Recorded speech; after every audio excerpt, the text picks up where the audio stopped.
ముందుగా ఈరోజు తెలంగాణ రాష్ట్ర రోడ్డు రవాణా సంస్థలో పనిచేస్తున్నటువంటి కుటుంబ సభ్యులందరికీ కూడా హృదయపూర్వక నమస్కారాలు తెలియజేస్తా ఉన్నా.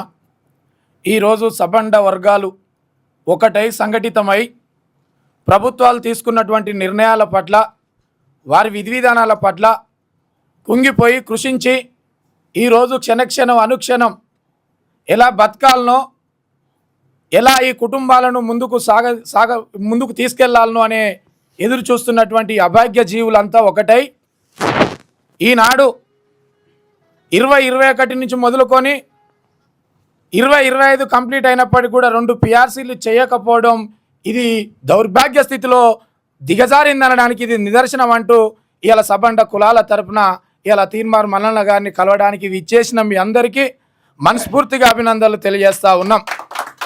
ఈరోజు తీన్మార్ మల్లన్న గారికి రావడానికి గల కారణం, ఇవాళ తెలంగాణ రాష్ట్రంలో ఎంతోమంది నాయకులు ఉన్నప్పటికీ, ఎంతోమంది మేధావులు ఉన్నప్పటికీ, ఆ మేధావులల్లా ఏకైక వ్యక్తి జ్యోతిరావు పూలే, డాక్టర్ బాబాసాహెబ్ అంబేద్కర్ గారు, కాన్షీరామ్ గారు, జగ్జీవన్ రావు గారు, అలాంటి పోరాట స్ఫూర్తితో నడుస్తున్న నాయకుడు, ఏకైక నాయకుడు ఇలా ఈ రాష్ట్రంలో మల్లన్న ఉన్నాడు కనుకనే అది తీన్మార్ మల్లన్న ఎమ్మెల్సీ గారి వారి ద్వారాతోనే ఇలా సమస్యలు పరిష్కారవుతాయని ఈ తెలంగాణ రాష్ట్రం నుండి నలువైపులా విచ్చేసిన మీ అందరికి కూడా మనస్ఫూర్తిగా అభినందనలు తెలియజేస్తా ఉన్నాం. నాయకులు చెప్పినట్టు ఇలా జేఏసీ 32 డిమాండ్లతో మేము ముందుకు పెట్టినప్పుడు అందులో ఏ అంశాన్ని పరిశీలన చేస్తారో, ఏ అంశాన్ని పరిశీలన చేయరో, ఈ అట్టడు వర్గాల బిడ్డల కల్లా ఏదైతే ప్రాముఖ్యతనిస్తారో ఆకలితోనున్నాం, అన్నం పెట్టే నాయకుడు కావాలని కోరుకుంటా ఉన్నాం.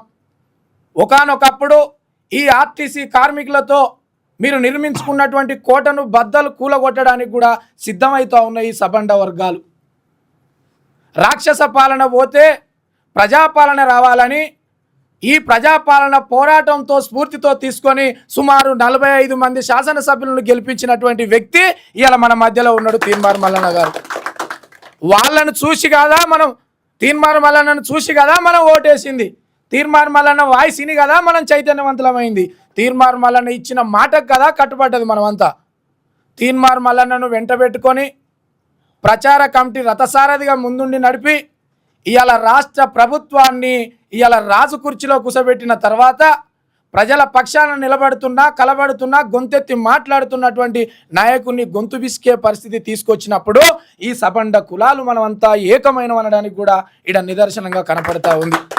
అందుకు మనమంతా మరొక్కసారి మన ఎమ్మెల్సీ గారికి రిక్వెస్ట్ చేస్తూ ఉన్నాం. సబండ కులాలంతా ఏకమైనం, సమస్యలు జటిలమైనవి.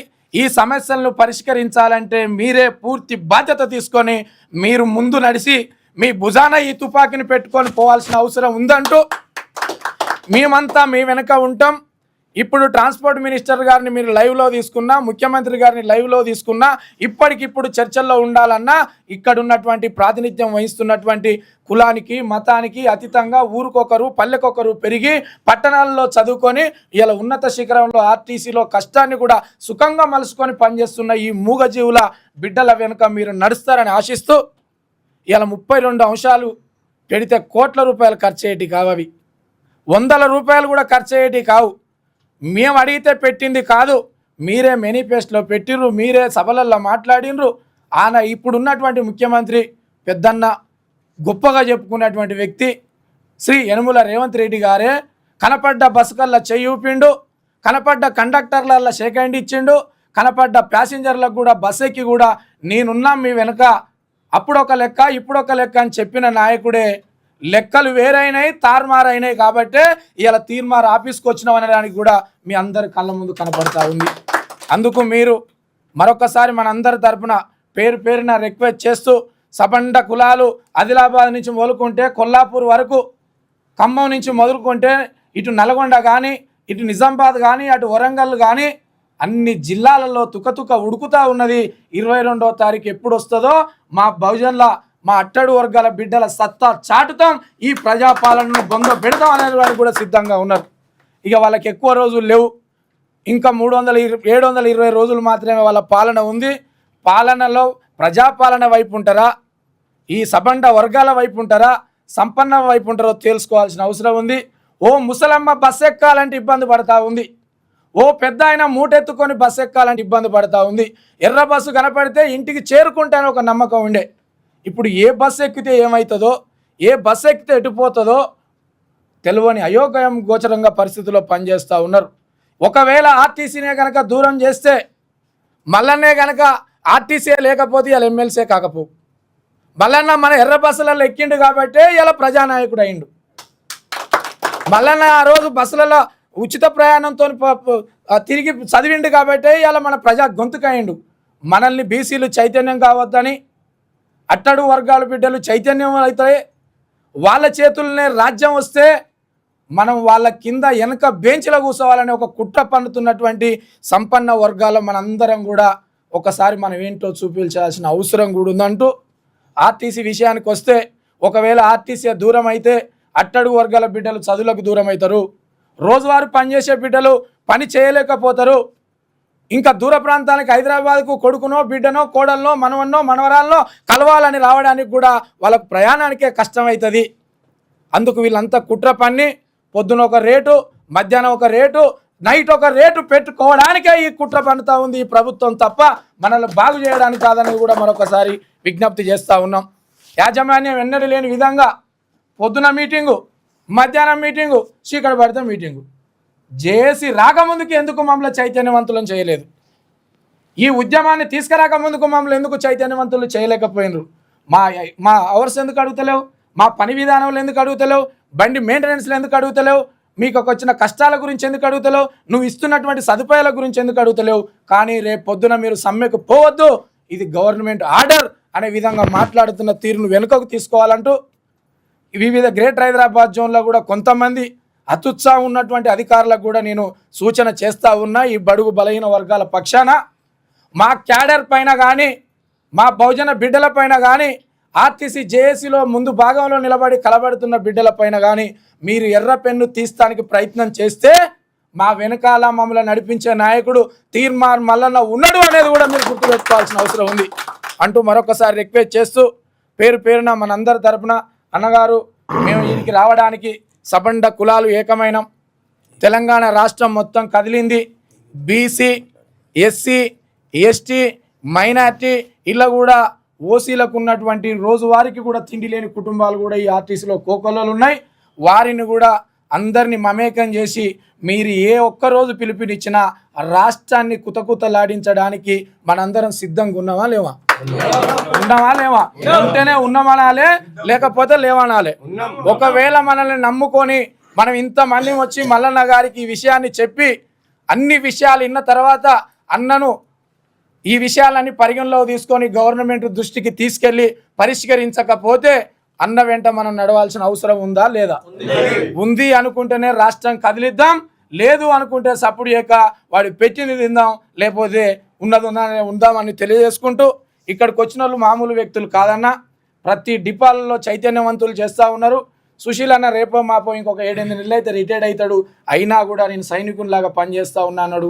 అన్న ఆల్రెడీ రిటైర్డ్ అయిండు, అయినా కూడా ఇంకేదో మిగిలిపోయింది ఇంకా చేయాలనే తపనతో ఉన్నాడు. రాజయ్య నాయకుడు ఇంకో 2 నెలలు అయితే రిటైర్డ్ అవుతాడు. గడ్డం తిరుపతి గారు కూడా కరీంనగర్ జోన్ కూడా ప్రాతినిధ్యం వహిస్తూ ఉన్నాడు ఒక కుల సంఘంగా. ఈ అన్ని కులాలన్నీ ఏకమైనవి. ఈ కులగణనలో కూడా లెక్కలన్నీ తేల్చి లెక్కలు తప్పున్నాయని నిలదీసి, మీరు నిలదీసినాకనే లెక్కలన్నీ తేలిన తర్వాతనే మా ముఖాలలో ఇవాళ ఆనందం ఉన్నది అనడానికి కారణం కూడా మీరే అనేది కూడా ఇవాళ మేము గర్వపడతా ఉన్నాం. అందుకు మా గొంతెమ్మ కోరికలు కాదు, వారు పెట్టిన మేనిఫెస్టో, వారు పెట్టినటువంటి సభలలో మాట్లాడిన విషయాలు, వారు ఇస్తా అన్న ఉంగరాలు మేము అడుగుతలేం. ఎవరన్నా మన బిడ్డలకు ఉంగరాలు అడుగుతారు అన్న? ఎవరన్నా అడిగినరా? మన బిడ్డలకు పెళ్లిళ్ళు అయితే ఏమన్నా తులం బంగారం ఎక్కడ ఇచ్చిన ఉందా? నీళ్ళ ప్యాకెట్ ఇచ్చేటోడే గతి లేడు మనకు. ఉంగరాలు మనం ఎప్పుడన్నా అడిగినావా? పోనీ బొంగరాలు అడిగినావా? తినడానికి ఎండి పల్లె అడిగినా, బంగారు పల్లెం అడిగినావా?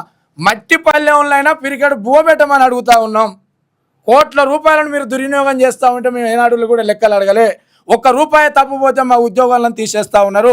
కోట్ల రూపాయలు తప్పుదడగా నడుస్తున్నట్టు ఈ ప్రభుత్వాలని ఎంతమందిని వాళ్ళ పదవులను తీసేయాలనో మీరు ఒక్కసారి ఈ విషయాన్ని కూడా చట్టసభలలో నిలదీసి అవసరమైతే వీలైతే ముఖ్యమంత్రి గారినే లైవ్లో తీసుకోవాల్సిందిగా మనందరి తరపున తీర్మార్ మల్లన్న గారిని కోరుకుంటా ఉన్నాం. ఇంకేమన్నా ఇంటర్నల్ సమస్యలు ఉంటే మరొకసారి చర్చకు పోదాం, సమస్యలు ఉంటే మళ్ళీ మాట్లాడదాం. ఇది సమ్మెకు సన్నాహ సభ కార్యక్రమంలో భాగంగా మనమంతా ఏకమై నాయకుడిని ఎంచుకుంటున్నప్పుడు క్యాపబుల్ లీడర్నే ఎంచుకుంటాం. క్రికెట్ ఆడుతున్నప్పుడు ప్లేయర్లు ఉంటారు, సిక్స్లు కొట్టేటోడు ఉంటాడు, అవుట్ అయ్యేటోడు ఉంటాడు, బార్డర్లో క్యాచ్లు పెట్టేటోడు ఉంటాడు. Captain is boss. కెప్టెన్ చెప్తే బార్డర్లు ఉండాలంటే ఉండాలి, క్యాచ్ వదిలేయాలి, కన్సైగలు చేసినా వదిలేయాలి. కానీ కన్సైగలు చేసినా కూడా వదిలేయని నాయకుడు మన తీర్మార్ మల్లన్న ఉన్నాడు. కాబట్టి బలమైన నాయకుడు, ప్రజా గొంతుక, ప్రజల మనిషి, పుట్టిందే మన కొరకు గనక రేపు పొద్దున సత్తా మీ కొరకే సత్తా అని నినాదం ఇచ్చినటువంటి ఏకైక నాయకుడు తీర్మార్ మల్లన్న గారు. కాబట్టి మనందరం మరొక్కసారి కలిసికట్టుగా సంఘటితమై ప్రభుత్వం దగ్గర ఏదో ఒకటి తేలేంత వరకు ఇప్పుడు మళ్ళీ అన్నను మరొక్కసారి మీ అందరి తరఫున రిక్వెస్ట్ చేస్తూ ఉన్నా అన్న, ఇది ఇక్కడ కూడా ట్రాన్స్పోర్ట్ మినిస్టర్ గారు కూడా మన బీసీ బిడ్డ ఒక మినిస్టర్ అయితే సంతోషపడేది అట్టడు వర్గాల బిడ్డలందరం సంతోషపడతాం. వాళ్ళు ఎంత ఎదిగితే అంత సంతోషపడేది మేము. వాళ్ళ ఎదుగుదలకు కోరుకునే వాళ్ళం మేము. మా ఎదుగుదలను వాళ్ళను తీసుకురాలేకపోవడానికి మేము చాలా బాధపడతా ఉన్నాం. మీరు స్వయంగా అవసరమైతే ముఖ్యమంత్రి గారిని లైవ్లోకి తీసుకోవాల్సిందిగా రిక్వెస్ట్ చేస్తూ మీ అందరికీ మనస్ఫూర్తిగా అభినందనలు తెలియజేస్తూ మా అందరి మాట మన్నించి రేపు చెల్లో సమ్మెకు సిద్ధం. నేను ఒక కండక్టర్గా, ఒక డ్రైవర్గా, ఒక సూపర్వైజర్గా, ఒక మెకానిక్గా మీ మధ్యలో నడుస్తా అని మీరు ఇప్పుడు లైవ్లో హామీ ఇస్తారని ఆశిస్తూ సెలవు తీసుకుంటున్నాం.